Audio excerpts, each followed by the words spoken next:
If you just want to hear my thoughts on DANDADAN episode 2, go ahead and skip to the time code on screen, but if you want to know why this episode coverage is so late and also why the style is so different from the coverage of the first episode, go ahead and get comfy. Let me take a couple minutes to explain what happened. If you've seen my coverage of episode 1, you probably noticed that there's a massive content ID blocking square of text on the screen that was necessary to make it uploadable. And while this affected the visuals pretty heavily, I honestly didn't mind this if it was going to be something I had to do on each upload, as long as people were able to see the fully uncensored version, which in this case, that is still up on X. I will get into X in a moment. The video is performing really well on the We Watch Anime channel. It got up to like 10,000 views inside of about a week. It was the fastest performing video on the channel since the Mushoku Tensei Sucks video, which is still the most popular one up until this one, and the Animate Associatives video finally passed it. But as this video was in like its peak growth period, it received a full content ID strike and takedown. This put me in a really fucked up headspace about this whole channel, about talking about anime. As an anime fan, it's very difficult to have a relationship with anime. Everything is owned by someone other than the creators, and the creators are under so much non-disclosure. There's so little communication you can really have with the people that actually make the art beyond just consuming the art, and there's like all these sort of puppeteers above their heads creating the atmosphere that they want, like the customer relationship that they want, which has nothing to do with what the artists want, or even what like makes sense, even what would make anybody happy in the equation other than themselves based on their own twisted logic. I don't understand why positive reviews of anime would ever be taken down, you know? Like, it's not a reproduction of the show itself. If it's not literally something that can replace watching the show,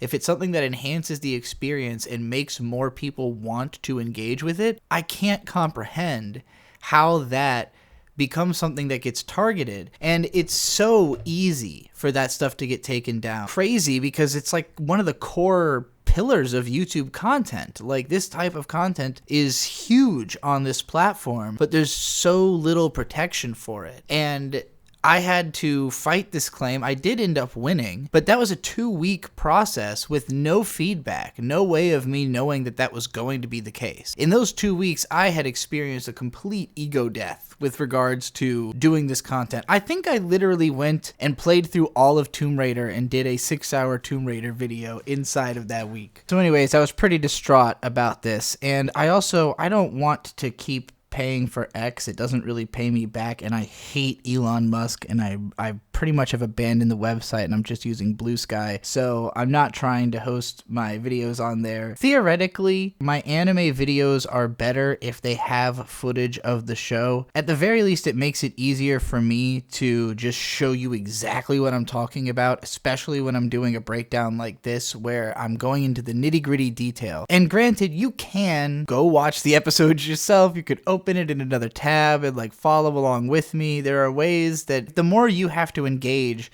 the less likely it is that this product is to grow. Already, even me having this long ass explanation at the start of this will hurt the video's growth potential compared to if it was like an exciting, really edited, thing that had more mass appeal. But honestly, I don't think that my channels can grow that way on YouTube anymore. Like, there was a meta for a very long time on YouTube where like the only real way to grow was to have an explosive hit, and then you'd kind of keep having sustained growth from that point based on like how many people subscribed after that video and stuff like that. But I've seen more and more now where channels will have a huge hit and then the very next thing does nothing, or they just can't replicate that success again, even with videos that are pretty successful but just never quite get to that same level. And it seems like those channels have a really hard time growing, whereas I've seen plenty of channels that are just doing very steady growth get to around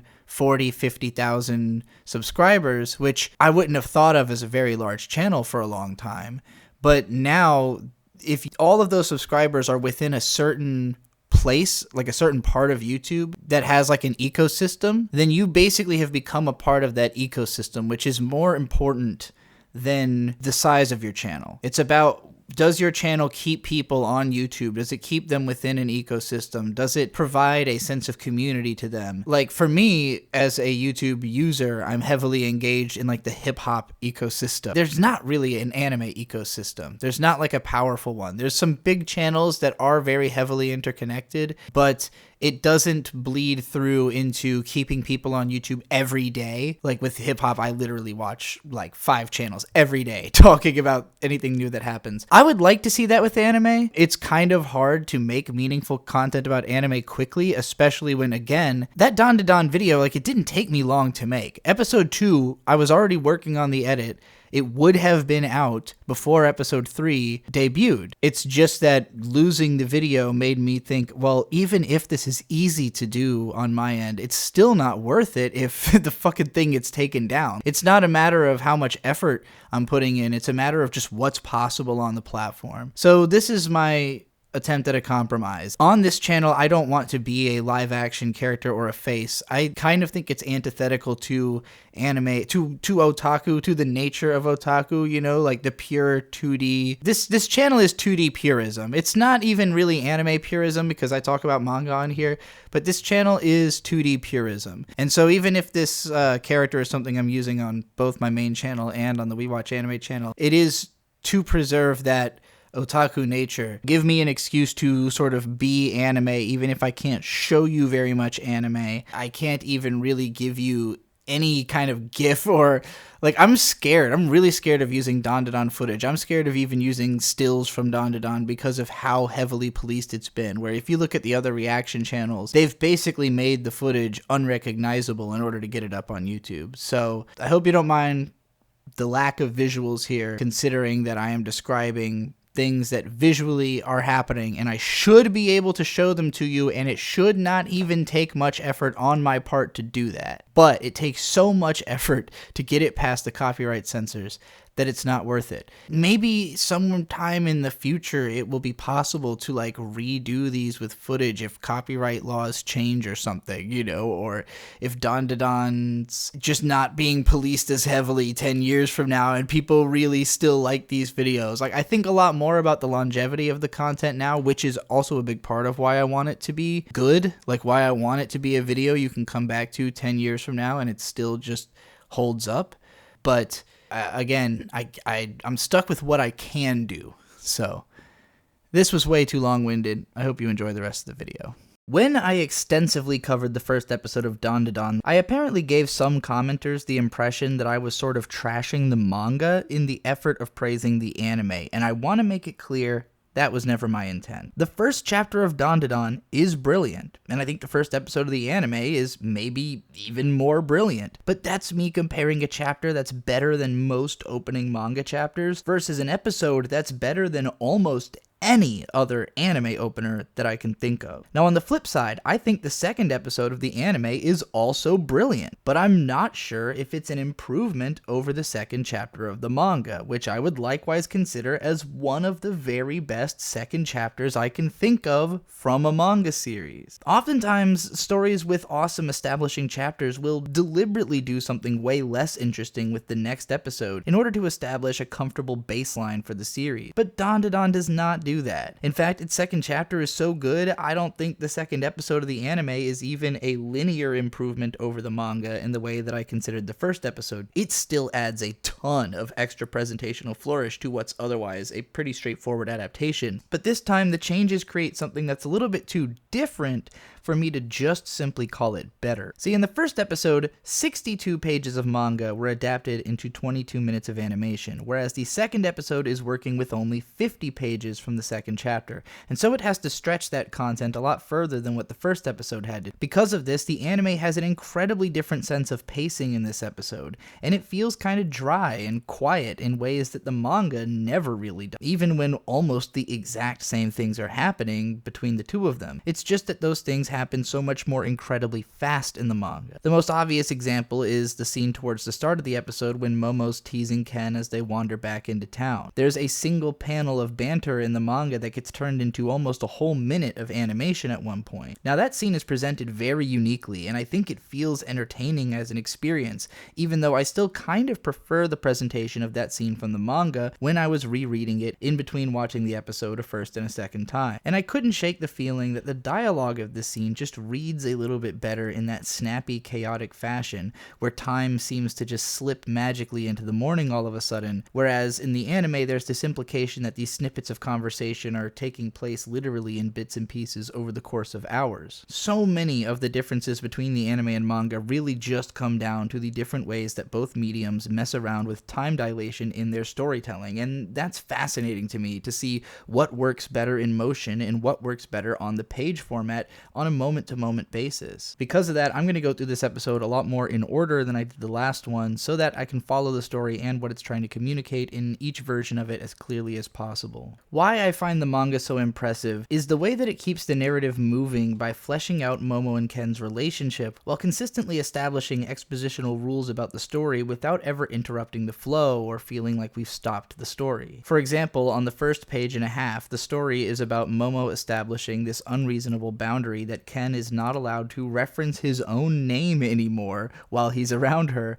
because it triggers her, I guess. While that story is happening, Ken also briefly loses control of his body and starts to be taken over by Turbo Granny, so he begs Momo to use her psychic powers to get him back under control, which she does by slamming him into a wall. Now technically it's not new information that she has to control this power. At the end of the first chapter, Momo wouldn't stop pointing her hand at him, and he said that he couldn't hold off Turbo Granny without her. But I think it was important to clarify how quickly Ken would lose control, and the fact that Momo isn't completely in control of her powers even when it comes to just managing him, which this little reminder of that circumstance does. The dialogue between Momo and Ken on their way through the city is fantastically written, especially in how it portrays this kind of seesaw between comfort and discomfort between these two who don't really know one another yet, but they do feel a kind of innate trust based on what they've seen each other do for the sake of one another so far. Telling Ken that he's not allowed to use his real name around her is kind of an insane demand, especially when you consider the Shinto spiritual undercurrents of this story. In the reaction that I did for this episode, which I've released exclusively to members of the channel, I mentioned that the setting of the shrine visually reminded me of the anime series Natsume Yujincho, aka Natsume's Book of Friends. And if you've seen that show, or if you've seen the Ghibli classic Spirited Away, you should know that owning someone's name basically robs them of their identity and slowly degrades their ability to maintain a sense of self. Like Yubaba from Spirited Away, Momo gives Ken a simplified single-word name, Okarun in this case, referencing his love for the occult. And in that way, she basically starts creating a new version of him that is more to her liking. Maybe he isn't that different from who he really is yet, but the interesting part is that he's okay with this being done to him. So much so that it shows on his face and Momo starts teasing him about it. Maybe Okarun likes the sound of the name, maybe he's just happy to be given a pet name by the girl that he likes. Whatever the case, Momo pressing him about it causes him to fart, which she then complains about, and he argues that it's her fault for putting that pressure on him. We're going to see this cycle play out again in this episode, but we can already see a pattern emerging here where Ken does something that puts Momo into a defensive state of mind,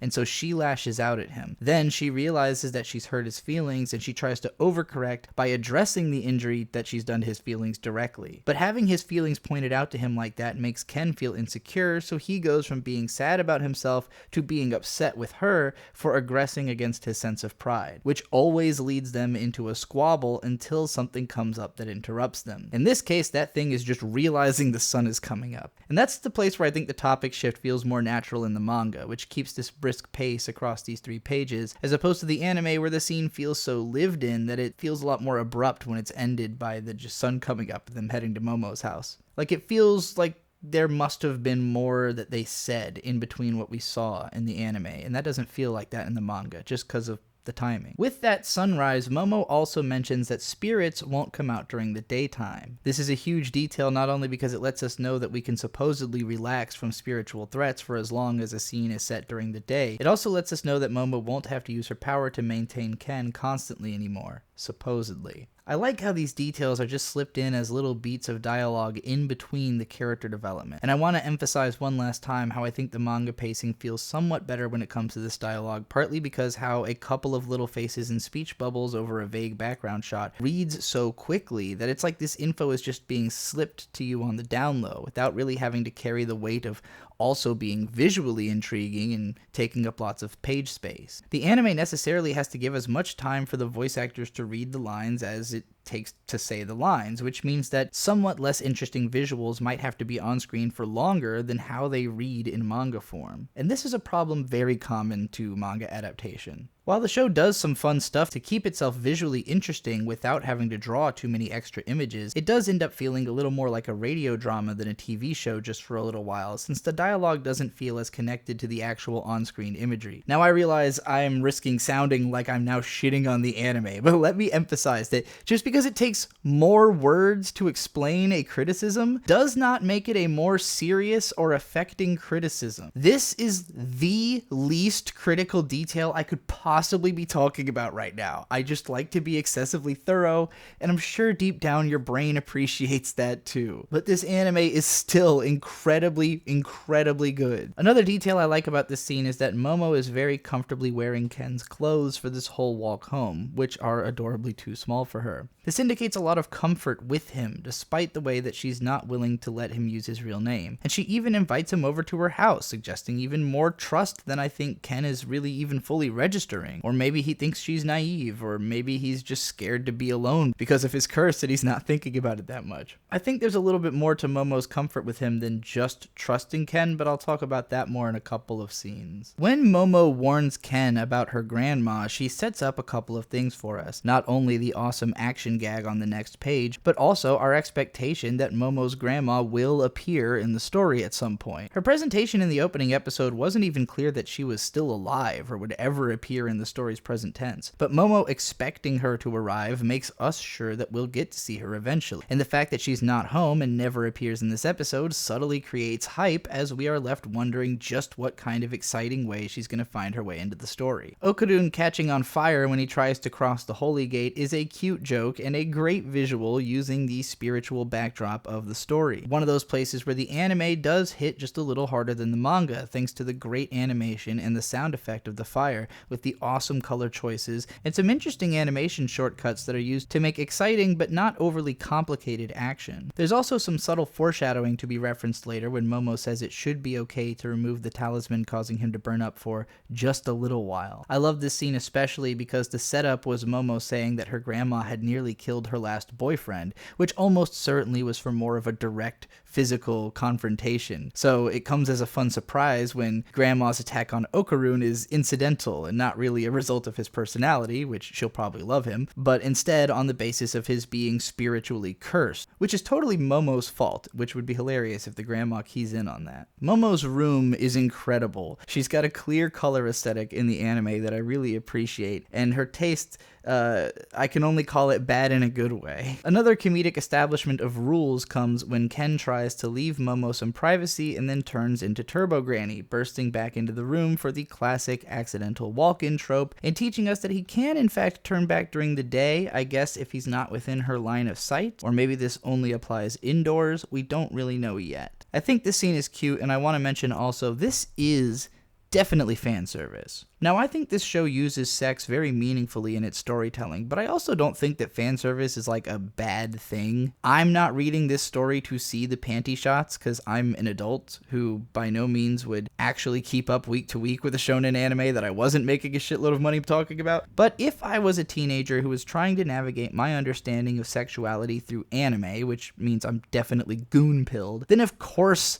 that would have been a part of the story's appeal. And I think it's unquestionable that the manga is definitely trying to make Momo look hot in these scenes, even though they're uncomfortable and, for lack of a better word, problematic. That's a major part of the appeal. All else I can say about that is if you like art and you don't want it to be problematic, you might be kind of a fucking idiot and just like go do public service if you want to like make a difference. Stop worrying about Japanese comics created for horny teens. Having said all that, I think the anime series was wise to actually tone down the fan service considerably. The manga does feel like it's trying a lot harder to show that Momo is hot, compared to how much the anime is trying to de-emphasize that and play up the creepiness of the situation. And in episode 2, it outright keeps her mostly dressed during this intrusion scene, like it took the fan service out of it. I think that makes sense considering the anime is more likely to reach not just an older audience, but also a more international audience as compared to the shonen manga source material, which, you know, at the very start needed some kind of sex to sell itself with. Momo offers Ken a change of clothes, noting that they are girl clothes but should be fine, which I'll circle back to once he's fully dressed. Also, I'll point out her outfit, amazing, not really much to analyze, it just looks great. But then she also points out how Ken is currently completely dickless, and that's something we've got to touch on for a minute. Ken hasn't actually realized that he's lost his junk until Momo points it out, and he's initially in disbelief until he confirms it for himself. The difference between how each of them feels about this is important. Ken being dickless is obviously a big part of why Momo feels so comfortable with him as to invite him into the house, and she isn't even that disturbed by him barging in on her. Additionally to Momo's comfort, this also establishes for the audience the removal of conventional sex as an aspect of consideration in this relationship, which is actually an incredibly powerful aspect of storytelling that I'm going to refer to henceforth as narrative device removal. Years ago, there was this ecchi manga called My Balls about a guy who has the apocalypse in his nutsack and a succubus who wants to unleash it, meaning that he has to resist all temptation and pull a no-nut November until the apocalypse leaves his balls. Now, what made that such a compelling setup for a sex comedy is that sex is literally impossible in the context of the story, or else the world's going to end and the story along with it, meaning that the story can explore every non-sexual aspect of a relationship without having to consider the effect that actually having sex would have on it. DANDADAN is a lot less raunchy and a lot more serious about its central relationship, and there's not much reason to think that his dick isn't just going to come back before the series is nearly over.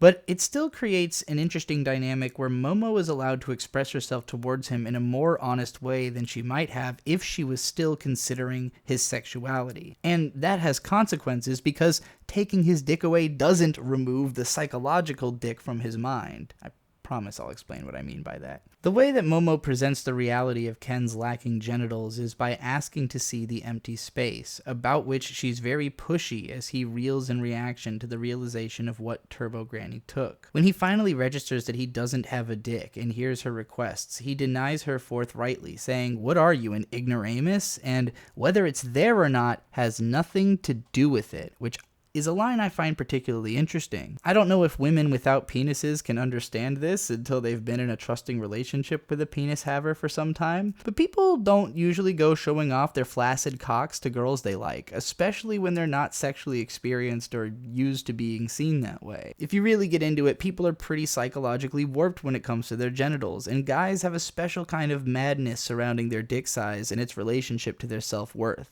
Suffice it to say, I think he would prefer that he was at full power when a girl saw his junk for the first time, and certainly not an empty space that she'll always remember as the way that his area looks. Ken gets upset about his lack of junk. Momo tells him not to blame her, and he says it is her fault for making it a contest, which she retorts was his fault for talking shit and pushing his alien stuff in her face. I think it's clever writing for the conversation to head in this direction because it's like we're being brought right back to the last time these two fought. When there is unresolved tension in a relationship, it tends to resurface every time that new tension gets introduced, especially if it seems to flow from the results of the previous tension. Ken and Momo never really finished that fight, so much as they were interrupted, and Ken forgot that some of her behavior could set him back off to that place of anger. Now that she's making him mad again, they're both remembering how they felt when they liked one another the least, and they're slipping back into that character through the conversation. But importantly, they both have different ideas about what it means for them to fight like this. Ken hits emotional bedrock and starts trauma dumping on Momo. He explains that he was desperate to talk to her because he didn't want the opportunity to finally make a friend slip away, but now he realizes that the two of them exist in different worlds and he isn't someone who she should be burdened with dealing with, especially after being put into a dangerous situation. Consider the framing of his statement though. He's not saying that he doesn't want to be with her, he's saying that she must not want to be with him, and so they should just call it off. But that's what puts Momo off because because she's willing to work through conflicts like this and doesn't consider it akin to a rejection. She can't be nice about pointing that out though, because she already feels offended by his assumptions on her character, so she is incisive in her response, saying, "It makes me sick when you say stuff like that. Go ahead and make assumptions about people and keep closing yourself off. The reason you don't have any friends is because you distance yourself." Ken's response is basically to just stand there and take it because he knows she's right, and probably deep down he wants to run away, but he also doesn't want to admit defeat to her words by doing that, and he also kind of can't because he's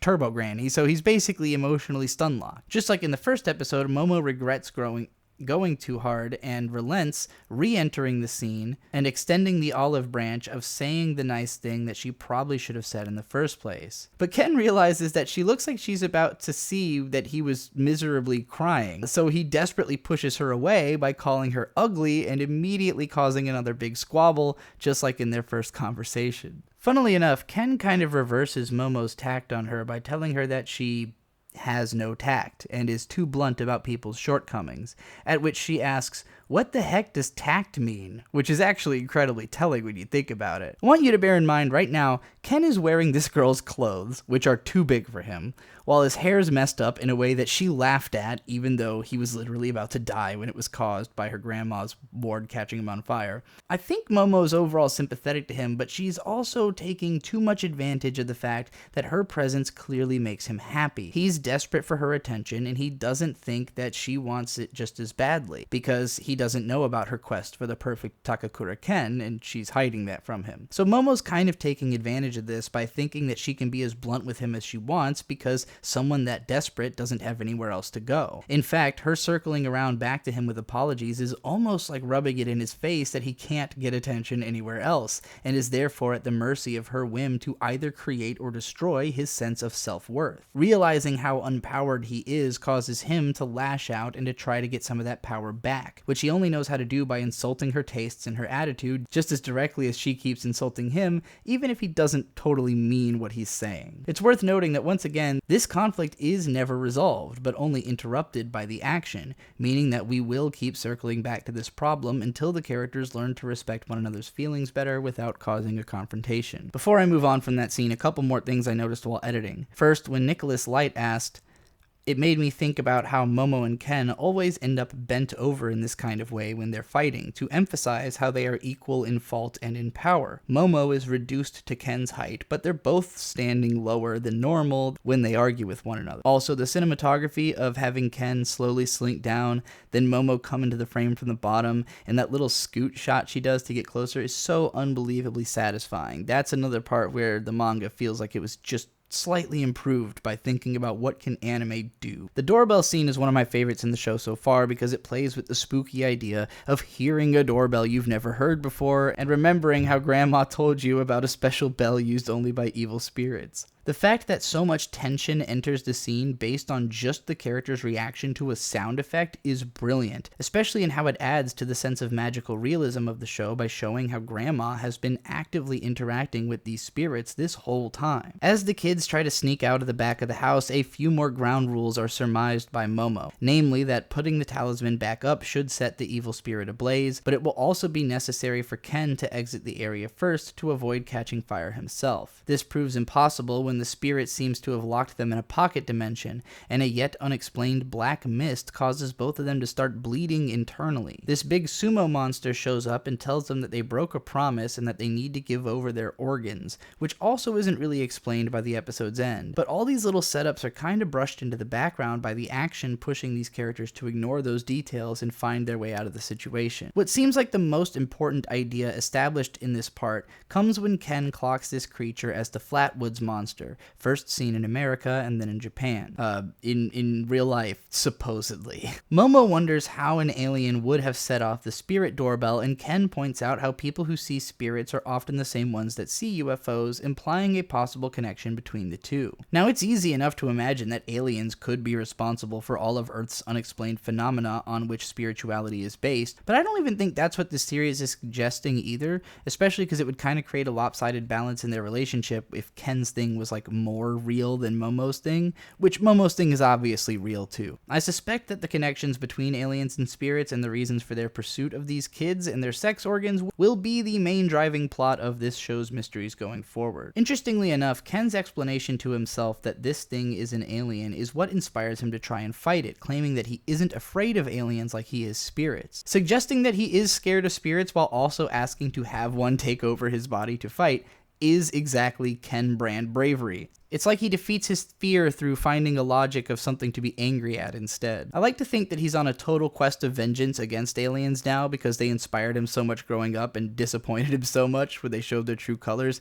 Kind of like how I feel about the guy that made Rurouni Kenshin. Ken proposes that Momo tries to let the curse loose in his body while protecting his mind, and Momo obliges in desperation, creating one of the coolest character designs in modern memory, the Super Saiyan Tokyo Ghoul Kaneki Ken. This story beat goes immensely hard in both versions, but the manga version is so perfect I could see framing that shit on my wall. Nothing has ever conveyed the idea of the quiet nerdy kid unleashing the full power of their untapped mania to save a loved one so badassly. Of course, DANDADAN is a lot better than just another really cool hot-blooded shonen manga with awesome art, and the real money of this character is the unique personality that shines through it only moments later when Ken realizes that he is overwhelmingly depressed and enters a complete existential downward spiral. Now, even if I haven't been considering this episode as a linear improvement over the manga from a storytelling perspective, it still does have all of the aspects of what make anime adaptation exciting, and most especially the voice acting from Hanae Natsuki-san and Wakayama Shion-san, which reach a level in this scene that ensures these roles will be talked about for years to come. Hanae-san's voice changes completely along with the transformation of the character, and he adds a lot of texture to this character by way of the very specific tonality he takes with him, simultaneously going into this low register with a little bit of a gravelly Batman thing going on, but also speaking in this smooth, cool way, while also sounding like hollow and kind of out of it. You couldn't use that set of adjectives I just did and tell an actor to put out a voice and it would sound like this. It takes talent and imagination to decide how a character like this should sound just based on the way they're presented in the visuals and text. And that is so much harder when the character isn't just drawing from commonplace tropes in the way that most anime characters are written from. As much as I love Ken's combat design though, I'm not going to act like it's terribly original. He basically looks like if you combined the designs of Kaneki from Tokyo Ghoul, Eren Yeager in his Titan form from Attack on Titan, and somewhere between the hair of Super Saiyan Goku and Gear 5 Luffy, which you can only expect from a Shonen Jump manga. The round glasses do add a lot, as does the character's small, speed-focused build, which makes the design feel distinct from the stuff that it's cribbing. But again, the character becomes memorable not for looking and acting badass, but for also being this overwhelmingly depressed old weirdo. Considering the hyper-normalization of superpowers in fiction, to the point that anime characters often just get to be nebulously hyper-strong based on the expectations set by the medium's visual tropes, it tends to be that modern audiences are more intrigued by the rules behind a power's functionality than they are by the powers in and of themselves. JoJo's Bizarre Adventure, for instance, is pretty much wholly defined by introducing new powers with very specific rules and then seeing how those play off of one another. DANDADAN is a lot more focused on relationships and emotions than it is on action logic, and so its main characters so far have kind of just vaguely found themselves capable of overpowering their opponents, even without having their own powers under more than the slightest control. I suspect that the rules of the action will become a lot more refined as the story continues, but for now, the action in this episode is not interesting because of the sense of threat to the main character's life when comparing power levels between him and the enemy. It's interesting because of the unique psychological effect of using his powers, which causes Ken to get so depressed that he might not even have the will to fight, if not for the fact that his instinct is so heightened his body will move on its own to defend itself. It also becomes apparent that his weak little nerdy body isn't prepared to handle moving at turbo granny velocity, so there's physical remuneration for using the power, which creates new stakes not only in letting us know that the power is limited, but hitting that limit immediately, stripping away any sense that the character is OP back out of the scene. When Momo realizes that the alien is doing sumo, and so they should be able to win against him if his hands touch the ground, Ken asks if she's a genius, and she replies, "I am," bluntly, in a way that I love how Wakayama-san said it, and she proceeds to rend her throat with desperate emotion over the course of this fight scene, like she's trying to make sure you don't think that she had the less noteworthy performance in this show, and she kills it. Momo still has the more awesome powers between the two fighters, but she's only experimenting with how they can be used as the fight goes on, mostly using Jedi-style force pulls and throws to direct Ken around, and also to try and trip up the sumo. I'm not sure I've seen another manga artist who conveys momentum across still images so convincingly, which translates perfectly to awesome animation. When the sumo has its legs and arm destroyed, it grows a new pair of weirder looking legs out of its neck, changing its up and down in a way that's not unlike how Turbo Granny did during the first fight scene. And this also raises some questions that aren't answered before the fight is over. Momo accuses the alien of breaking the rules, but that does make me wonder if something has changed about the nature of this fight after that alien grew those legs. Kind of almost reminds me of blowing the head off a zombie in Resident Evil 4 when one of those freaky ass parasites comes out and it just gets stronger. Momo getting slammed into the wall past the Torii gate ratchets the stakes right back up, and it's not clear yet how she even can handle taking massive damage like this. But as soon as Momo realizes that she hasn't taken serious damage and can still keep Okarun's powers under control, she becomes determined to enact an insane plan that looks from ours and Ken's perspective like she's just getting the fuck beaten out of her at first, until the badass reveal that she was actually trying to get pounded all the way through the Torii gate so that she could pull Okarun through with her and then finally place the talisman on the gate and burn this fucking alien spirit thing down. At that point, I think it has fully sunken in just how unique DANDADAN is for shonen manga, and how the character that's really got the traditional hot-blooded shonen personality is Momo, and Ken is actually just trying to be more like her and kind of failing along the way, at least so far. Why the superpowered Ken personality hits so right is because it's obviously the way that Ken really is on the inside and has been pretending not to be so that he can be more like Momo. When his power is unleashed, he can't hold anything back, meaning not only that he can use all the latent strength in his soul, but also to be overwhelmed by the harshness of his self-talk coming out. Ken would never have been a superhero by nature, and never would have gotten his powers in a literal or emotional sense if he never encountered Momo. She's the inspiration for everything, and the one with the special heart that can use the psychic powers that he also relies on to control his curse. When I've complained about wish fulfillment anime like Sword Art Online in the past, I've criticized how they always introduce an awesomely strong and reliable woman like Asuna, only to suggest that she is still secondary to and ultimately reliant on a guy who is just so overpowered that he's always necessary to winning a situation. DANDADAN isn't a reversal on that idea because Ken isn't a badass at all without Momo. He's totally reliant on her to the point that he finds himself pathetic because of it. Momo seems overpowered for now, but it's only really in the sense that she's just found out she can fight against strong enemies, and not in the sense that she's confidently wielding her abilities to accomplish something. So far, all they've really been doing is defending themselves. Both of them are acting out of desperation, but Momo just has that undying fire that says, I'm gonna push through this situation, which inspires Ken to then try to do the same alongside her, and through their collaboration, their powers combined are enough to handle the situation. Momo squeezing Ken to her chest like a mom that just pulled her kid out from running in front of a speeding car is the most precious image from anime this year so far. In this image, it's obvious that Momo is not letting go of this boy ever if she can help it, and she'll protect him with her life just like she already showed he would do for her in the first episode. Okarun is somewhere between knocked and blissed out in her chest, and they both are happy to discover that his hair looks cool now, although Momo then runs out of energy and collapses, causing the curse to come out of control and leaving us with an obvious setup for Momo's grandma to come and save the day at the start of the next episode. I am seriously in awe of the animation cuts at the end of this episode. Not since Zammed Lost Memories back in like 2010 have I seen such a horrific transformation sequence, and particularly that cut of the mouth just seeming to grow endlessly is so painful and creepy and animated so gloriously. It reminded me again that there's no way to just call the manga or the anime better as a whole. We are blessed actually that we get to have both of them, and that both are so incredibly good at being themselves.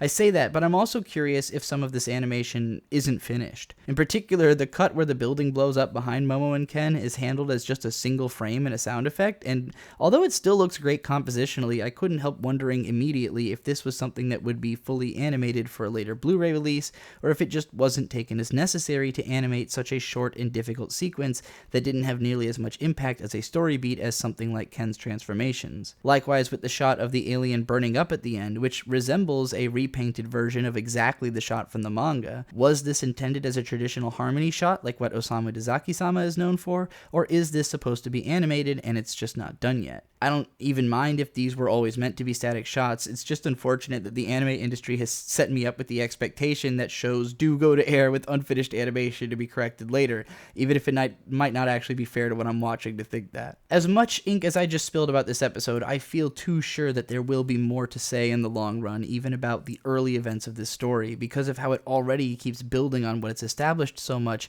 and enriching our grasp on past events through new reveals.